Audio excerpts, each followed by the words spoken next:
এটা আসলে আজকে স্ট্যাটাস দিয়েছি বলে আপনারা জানতে পেরেছেন যে আমি তাকে কতটা মিস করি, কিন্তু প্রতি মুহূর্ত, প্রতিটা দিন, প্রতিটা সেকেন্ড আমার আসলে কেমন যায় এটা আমি ফিল করি।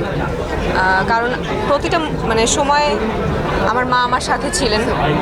এখন যখন আমি কোনো আমার সাকসেস দেখি কিংবা একটা ভালো কাজ দেখি, যখন আমার মনে পড়ে যে সবসময় তো আমার ভালো কাজের সময়, আমার সাকসেসের সময় আমার মা ছিলেন এবং তার দ্বারা এটা সম্ভব হয়েছে। এখন যেই সাকসেস কিংবা এখন যেই ভালো কাজ সে দেখতে সে আমার সাথে নেই, হয়তো বা দেখছে কিন্তু আমার সাথে নেই।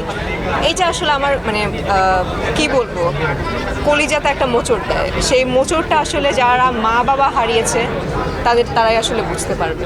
31 আমার একটা ইভেন্ট আছে, আর কাউন্টডাউনটা শুরু হবেই আমার পারফরমেন্স দিয়ে।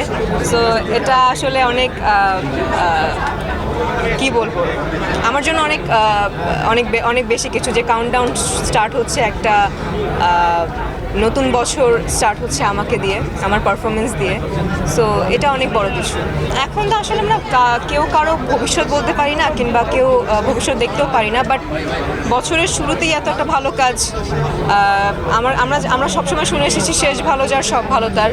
বছরের শেষটা ভালো হয়েছে, আমার কাছে মনে হচ্ছে শুরুটাও ভালো হবে।